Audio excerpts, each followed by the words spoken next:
Bismillahirrahmanirrahim. Alhamdulillahi hamdan katsiran tayyiban mubarakan fi kama yuhibbu rabbuna wa yarda. Asyhadu an la ilaha illallah wahdahu la syarikalah wa asyhadu anna Muhammadan abduhu wa rasuluh. Qala Allahu tabaraka wa ta'ala ya ayyuhalladzina amanu taqullaha haqqa tuqatih wa la tamutunna illa wa antum muslimun. Alhamdulillah kaum muslimin rahimani wa rahimakumullah. Kita melanjutkan pembahasan kitab Khut Aqidatak minal Qur'ani wa Sunnah as-Sahihah. Kita sudah membahas beberapa bab sebelumnya dan sekarang insyaallah kita masuk dalam bab baru, yaitu al-jihad wal wala wal hukmu, ya, yaitu jihad, al-wala loyalitas, kecintaan, wal hukmu memutuskan perkara, ya, atau berhukum dengan suatu hukum. Maka qala al-musannifu rahimahullahu ta'ala nafa'ana bi'ulumihi fi daraini amin. Ma hukmul jihadi fi sabilillah.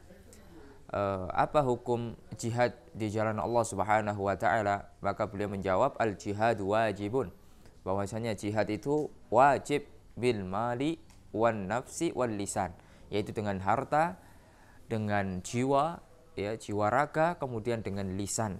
Qala Allah Ta'ala, Allah Subhanahu wa ta'ala berfirman di dalam surat At-Taubah ayat 41, infiru khifafa wa thiqala wajahidu bi amwalikum wa anfusikum fi sabilillah. Allah mengatakan, berangkatlah kalian baik dalam keadaan ringan maupun berat, dan berjihadlah kalian dengan harta dan jiwa raga kalian di jalan Allah Subhanahu wa ta'ala. Nabi Muhammad SAW bersabda, jahidul musyrikin, berjihadlah kalian melawan orang-orang musyrik, bi amwalikum, dengan harta kalian, wa anfusikum, dan dengan jiwa-jiwa kalian, wa alsinatikum, dengan lisan-lisan kalian. Ma'asyiral muslimin rahimani wa rahimakumullah. Dahulu Nabi Muhammad SAW ketika fase lemah di Mekah, beliau tidak menyerukan jihad fi sabilillah, karena kaum muslimin ketika itu masih lemah, belum memiliki kekuatan yang super, ya, belum memiliki kekuatan yang dahsyat sebagaimana fase beliau berdakwah di Madinah. Oleh karena peperangan itu dimulai dari setelah hijrahnya Nabi Muhammad SAW dari Mekah ke Madinah. Dimulai dari peperangan Badar dan peperangan-peperangan berikutnya, itu pun melalui tahapan-tahapan, ya, tidak menyerang begitu saja, ya. Kaum muslimin sangat menyayangi manusia, ya, akan tetapi rasa sayangnya itu tidak melebihi, ya, cinta kepada Allah Subhanahu wa ta'ala dan agama Allah Subhanahu wa ta'ala. Oleh karenanya ditawari dahulu orang-orang musyrik, orang-orang kafir, ya, mau berdamai dengan kami, kalian membayar jizyah, ya, membayar pajak. Akan tapi jika kalian tidak mau seperti itu, maka, ya, resiko, konsekuensinya adalah kita berperang.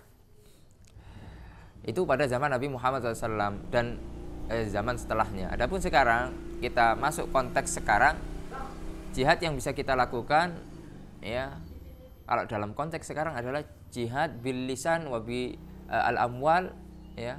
Adapun jihad, ya, peperangan melawan musuh orang-orang kafir, maka kita melihat sekarang kaum muslimin dalam keadaan lemah, meskipun tetap kita mempersiapkan diri, ya, meskipun tetap mempersiapkan diri, karena jihad itu terbagi menjadi dua. Yang pertama adalah jihad ad-difa wa jihad at-talab, ya. Kalau jihad difa itu membela diri, ada musuh datang, ya, mau nggak mau kita harus melawan, ya, jika memang kita merasa bahwa mudorotnya itu tidak besar.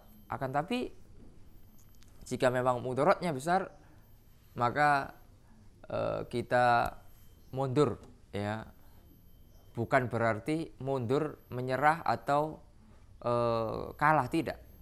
Kita mundur selangkah demi apa? Demi kemenangan beberapa langkah. Ya, itu membutuhkan strategi, membutuhkan ilmu yang matang, membutuhkan segala macam pertimbangan-pertimbangan. Oleh karena jihad itu tidak hanya modal semangat, karena jihad itu ibadah yang sangat agung. Ya, dalam sebuah hadis Nabi mengatakan wadir watusanamihi jihadu fi sabilillah. Ya, al jihadu fi sabilillah. Dan puncaknya Islam adalah ketika jihad fi sabilillah.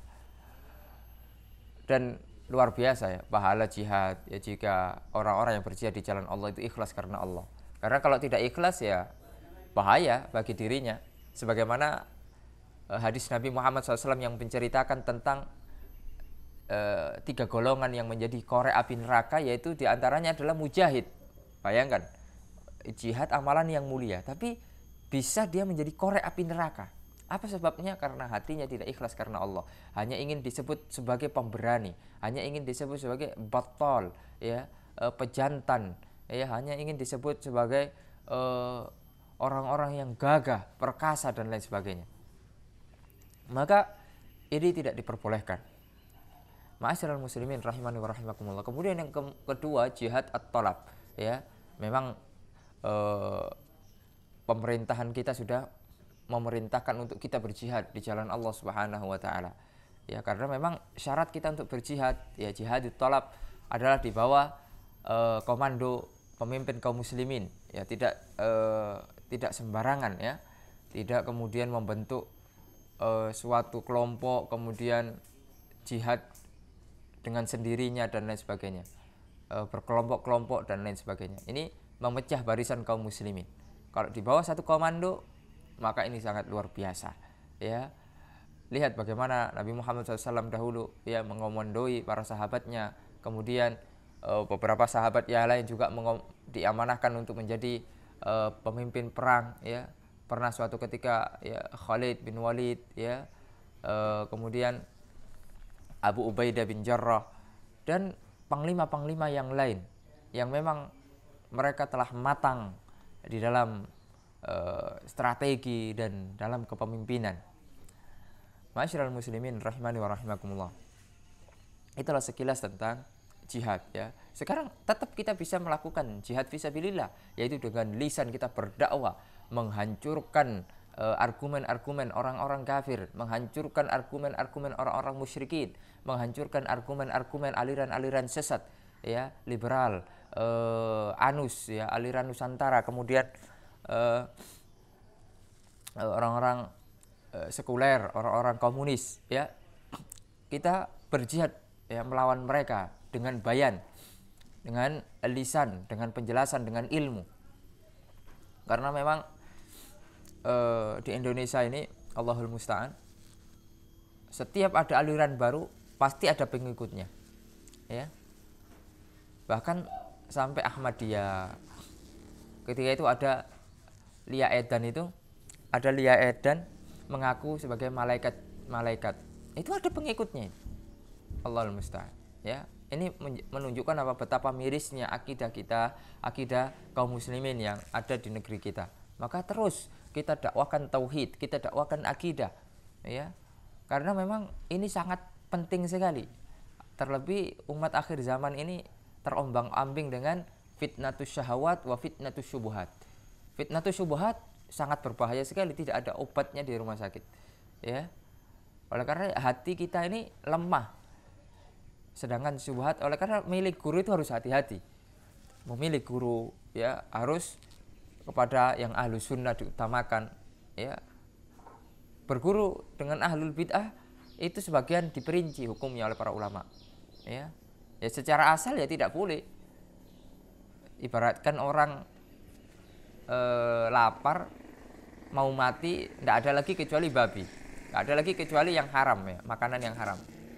Itu pun makan sesuai hajat dia saja, tidak boleh nambah, tidak boleh keenakan, tidak boleh sampai dia ketagihan dan lain sebagainya. Begitu juga dengan belajar dengan ahlul bidah, ya. Kalau kata Syekh Shalih Al-Utsaimin dalam kitabnya Khulasat Ta'dhimil Ilmi itu, ya, jika benar-benar darurat gitu, memang tidak ada lagi yang mempunyai kapasitas suatu ilmu itu kecuali dia gitu, maka ya bisa jadi gitu. Tapi secara asal, ya, kalau ada ahlus sunnah, ngapain kita belajar kepada ahlul bidah? Ya, itu yang harus kita perhatikan, terutama orang-orang yang memiliki bid'ah yang parah, ya, mukaffirah, bid'ah yang sampai mengeluarkan seseorang dari lingkup ahlu sunnah bahkan dari lingkup Islam ya, seperti bid'ahnya Rafidhah ya, Khawarij, Jahmiyah, Mu'tazilah dan yang lain-lain. Ma'asyiral muslimin rahimani wa rahimakumullah. Kemudian pertanyaan berikutnya adalah mahwal al-wala. Apa itu wala? Ya, loyalitas, ya kecintaan kita.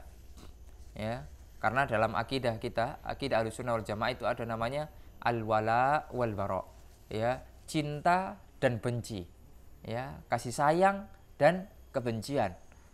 Kepada siapa loyalitas kita berikan, kepada siapa kebencian kita berikan. Al-wala ya jawabannya adalah huwa al-hub wan nusrah, yaitu kecintaan dan pertolongan. Qala Allahu subhanahu wa ta'ala wal mu'minuna wal mu'minatu ya ba'duhum awliya'u ba'd. Ya, orang-orang yang beriman laki-laki maupun perempuan ya mereka penolong sebagian dari yang lainnya ya. Al-mu'min lil mu'min kal bunyan, ya orang beriman antara sesama orang beriman itu ibaratkan bangunan. Ya, saling apa ya syuddu ba'du ba'dha, ya saling menguatkan antara satu dengan yang lain. Dalam sebuah ayat yang lain dalam surat Al-Hujurat, innamal mu'minuna ikhwah, bahwasanya sesungguhnya orang-orang yang beriman itu adalah saudara. Ya. Jadi kecintaan kita untuk siapa? Untuk orang-orang yang beriman. Untuk orang-orang yang memeluk ya agama Islam. Qala sallallahu alaihi wasallam, Nabi Muhammad SAW bersabda, al mu'min lil mu'min kal bunyan yashuddu ba'duha ba'dha. Ya, orang beriman satu dengan yang lain seperti bangunan yang saling mengokohkan. Oleh karena ya wala kita harus kita berikan sepenuhnya kepada orang-orang yang beriman, terlebih mereka berada di atas manhaj salaf, terlebih mereka di atas akidah Ahlussunnah wal Jamaah. Ya.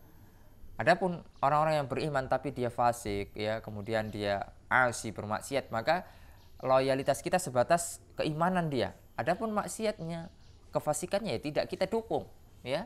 Tetap kita membanci kemaksiatan, kefasikan, apalagi kebid'ahan atau kekafiran ya. Tidak boleh kita mencintai itu sedikit pun. Adapun personnya tidak, tapi kebid'ahan yang ada di dalam dirinya.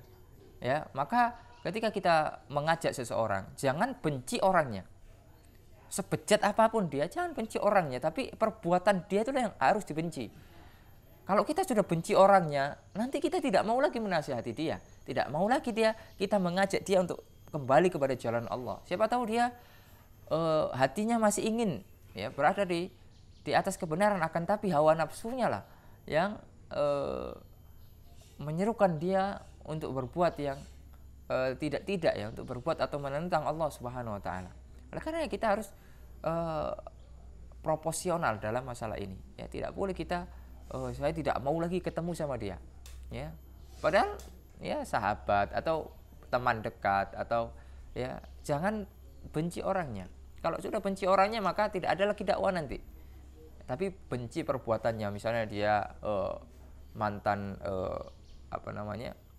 ya pelaku dosa besar dan lain sebagainya ya. Siapa sih kita dari orang yang beriman, kaum muslimin ya, semua manusia lah yang tidak terjatuh dalam dosa. Siapa ya, pasti kita pernah melakukan perbuatan dosa ya, pernah mengalami masa-masa kelam ya, akan tapi kita masih ada peluang untuk bertobat kepada Allah ya. Kalau Allah saja maha pengampun ya, ghafurur rahim, masa kita sebagai manusia, seorang hamba yang tidak ada hak ya, kita melebihi dari hak Allah Subhanahu wa taala. Kemudian kita memiliki sifat yang angkuh, sifat yang sombong, sifat yang sifat yang kurang baik ya. Makanya kita harus merubah ya. Ma'asyiral muslimin rahimani wa rahimakumullah. Lalu pembahasan berikutnya adalah hal tajuzu muwalatul kuffari wa nusratuhum. Apakah kita boleh bermualah atau berwala, loyalitas kepada orang-orang kafir dan menolong orang-orang kafir? Maka jawabannya la tajuzu. Ya, la tajuzu muwalatul kuffari wa nusratuhum. Tidak boleh kita berwala, loyalitas kepada orang-orang kafir dan menolong orang-orang kafir. Ya. Ini secara umum ya, kaidah secara umum. Qala Allah Ta'ala Allah Subhanahu wa taala berfirman, "Wa may yatawallahum minkum fa innahu minhum." Ya, barang siapa dari kalian yang menjadikan mereka pemimpin, menjadikan mereka sebagai sahabat dekat, ya, menjadikan mereka sebagai teman, sungguh ia termasuk golongan mereka. Ya, oleh karena kita bermuamalah dengan orang-orang kafir itu boleh, akan tapi untuk membangun rasa cinta, ya, karena Allah tidak boleh. Ya, hanya sebatas muamalah selesai. Kalau sampai dalam level cinta, ya, apalagi dia mengangkat dia sebagai pemimpin, waliyadzubillah. Ya, oleh karenanya mengangkat pemimpin dari kalangan orang-orang kafir itu sudah tuntas dibahas oleh para ulama, tidak boleh. Ya, jadi tidak perlu lagi diperdebatkan. Ma'asyiral muslimin rahimani wa rahimakumullah. Adapun kita menolong secara kemanusiaan, misalnya kita melihat ada orang kafir depan kita kecelakaan, masa kita tidak menolong? Ya tetap menolong, ya. Itu dalam rangka kemanusiaan. Kalau dalam bab kita karena cinta, menolong karena cinta karena Allah, itu tidak, ya. Karena mereka menentang Allah. Bagaimana kita mau mencintai orang yang menentang Allah? Tidak mungkin. Mereka menentang Allah, ya, kufur kepada Allah, ya, tidak mau menjalankan agama Allah, ya. Nabi Muhammad SAW bersabda, Inna ala bani fulan laisu bi auliyai. Ya, sesungguhnya keluarga bani fulan bukanlah waliku, ya, karena mereka kafir.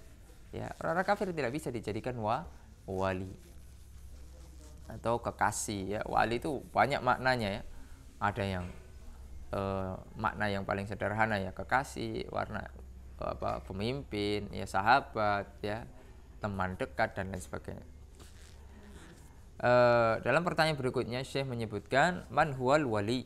Siapa itu wali? Ya, siapa itu wali? Kita kan sering mendengar dia wali Allah, ya. Ya, semua kita sebenarnya wali. Ya, ada yang wali murid, ada yang wali santri, ya, dan lain sebagainya. Tapi kalau jadi wali Allah, ini ada syaratnya. Apa syaratnya? Al-wali huwa al-mu'min at-taqi. Ini syarat mutlak ini. Wali itu harus orang yang beriman, tidak mungkin kafir jadi wali. Dan dia bertakwa, nggak mungkin orang-orang yang tidak bertakwa kepada Allah jadi wali. Ahlul maksiat, fasik, ya, fajir, tidak mungkin. Ya, oleh karenanya sangat aneh sekali jika kita melihat ada wali tapi dia terus-terusan melakukan dosa, misalnya membuka aurat, ya. Ada yang dikatakan wali majedub, ya, wali, sedangkan dia gila, tidak ada akalnya lagi. Dia kemana-mana bawa rokok, ya, kemana-mana dia ini dan itu, ya. Ya, ini sungguh aneh, ya, pemahaman sebagian orang, dan kita mau gitu dibodoh-bodohi dengan yang demikian, gitu. Ini adalah pembodohan umat, ya, menjadikan orang mengatakan seseorang itu wali padahal tidak memenuhi kriteria wali, yaitu al-mu'min at-taqi, ya. Secara zahir dia melakukan dosa-dosa yang nampak, ya, dari membuka aurat, kemudian berbuat zalim di jalan-jalan, atau mungkin melakukan hal-hal yang dilarang syariat dan lain sebagainya. Qala Allah Ta'ala, Allah Subhanahu wa taala berfirman bahwasanya wali itu harus orang beriman dan bertakwa. Dalam surat Yunus Allah mengatakan ala inna auliya Allahi la khaufun alaihim walahum yahzanun. Wali itu, ya, mereka tidak takut dan tidak bersedih, ya. Alladzina amanu, mereka adalah orang yang beriman, wa kanu yattaqun, dan mereka adalah orang-orang yang bertakwa. Ini adalah syarat mutlak dari Allah Subhanahu wa taala, ya. Memang kita semua wali, tapi antara dua, ya, entah wali Allah atau wali syaitan, ya. Jadi tinggal kita menentukan posisi kita di mana. Kalau kita memang durhaka kepada Allah, ya, sering melakukan kedurhakaan, ya, berarti kita masih cinta kepada syaitan, ya, kita masih menuruti syaitan, waliyadzubillah. Qala sallallahu alaihi wasallam, Nabi Muhammad SAW bersabda, innama waliyallahu wa salihul mu'minin. Sesungguhnya waliku hanya orang-orang yang mukmin yang saleh, ya. Waliku adalah Allah dan orang-orang mukmin yang saleh. Itu kata Nabi Muhammad SAW, sebagaimana diriwayatkan oleh Al-Imam Ahmad di dalam musnadnya. Kemudian pembahasan yang terakhir pada bab ini ya insyaallah taala, sebelum kita masuk bab baru ya di pertemuan berikutnya, Syekh mengatakan bimada yahkumul muslimun, dengan apa kaum muslimin itu berhukum? Maka Syekh menjawab yahkumu al muslimuna bil qur'ani wal hadisi as-sahihi, yaitu dengan Al-Qur'an dan hadis yang sahih. Qala Allah taala wa anihkum bainahum bima anzalallah. Ya, hendaklah ya engkau putuskan perkara, engkau berhukum di antara mereka menurut apa yang telah Allah Subhanahu wa taala turunkan, yaitu Al-Qur'an dan sunnah. Nabi Muhammad SAW bersabda, alimul ghaibi wasyahada anta tahkumu baina ibadik. Ya, Allah Subhanahu wa taala maha mengetahui, alim al-ghaib, ya, mengetahui hal yang gaib dan yang nampak. Anta tahkumu, engkau memutuskan perkara antara hambamu. Ya, dan memang masalah berhukum dengan hukum Allah ini pembahasannya sangat rinci dan sangat sensitif ya kalau dibahas ya. Memang perlu waktu yang lama, kemudian perlu pengkajian, perlu segala macam, karena memang nanti berkaitan dengan bagaimana ketaatan, bagaimana nanti loyalitas dan lain sebagainya ya.